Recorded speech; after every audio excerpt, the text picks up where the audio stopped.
नवोदय जैसे विद्यालय में चयनित होकर हमारे बीच हैं।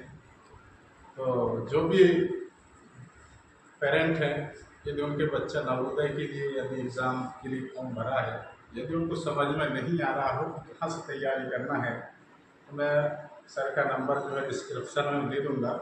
तो वहाँ से जो है सर को आप पर्सनली कॉल करके आप अपने स्टडी के प्लान जो है पूछ सकते हैं। क्या सर आप बता पाएंगे कि नहीं? बिल्कुल जी। सॉरी, आपका सवाल क्या था?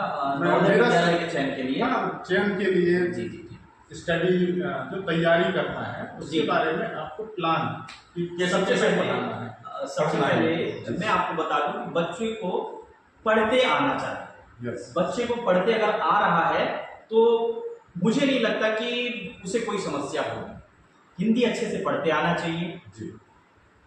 पूरा जो पेपर है, पूरी परीक्षा है, तो 3 सेक्शन में डिवाइड रहती है जी।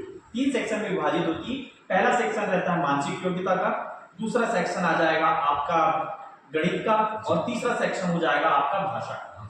तो भाषा में आपकी हिंदी रहेगी, गणित जो बेसिक है पहली से लेकर के 5वीं तक, और इसके बाद मानसिक योग्यता। मानसिक योग्यता के आपके 40 सवाल रहेंगे। 40 सवाल में प्रत्येक सवाल 1.25 का होगा। कुल 80 सवाल होंगे। 80 सवाल में प्रत्येक सवाल 1.25 मार्क्स का होगा। तो इसमें बिल्कुल इजी है। मानसिक योग्यता में आपको आकृति से संबंधित सारे सवाल पूछे जाते हैं। ऑड मैन आउट, यानी इन 4 आकृतियों में से अलग आकृति कौन सी है, इन 4 आकृतियों में से कौन सी आकृति इससे मेल खा रही है।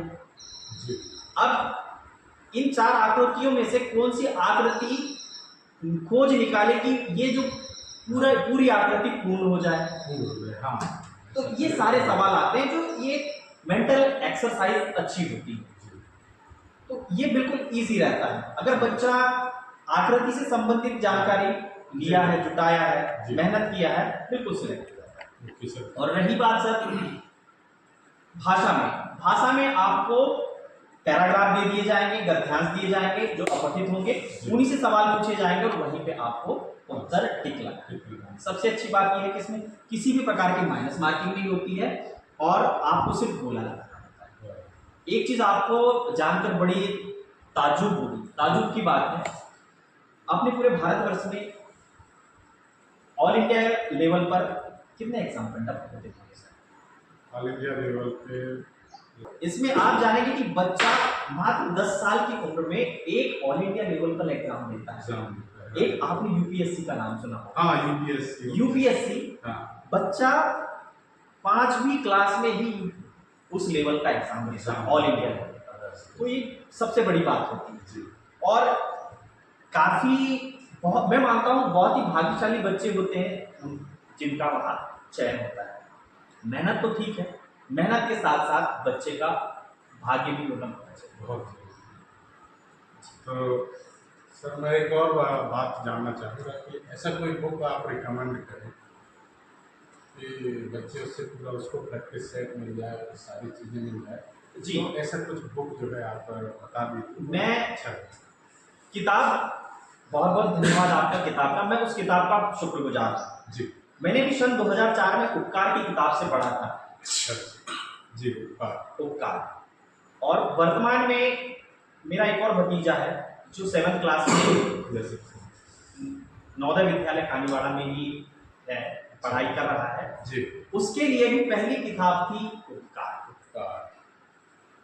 जी, नाम जानकर आपको लग रहा होगा कि उपकार ही हुआ है। तो दोस्तों आपके बुक का जो है लिंक मेरे डिस्क्रिप्शन में मिल जाएगा, तो वहाँ से आप जो परचेस कर पाएंगे। उपकार इस न्यू एडिशन जो भी आएगा 2025 का, उसको मैं लिंक कर दूँगा। तो वहाँ से आप लोग जो है इस बुक को ऑर्डर कर लेना। और सर और सर के भतीजा जो है दोनों सिलेक्ट हो गए इस बुक को पढ़कर। तो मैं भी चाहूँगा कि आपके बच्चे भी पीछे क्यों रहे, सर के जैसे टैलेंट बने और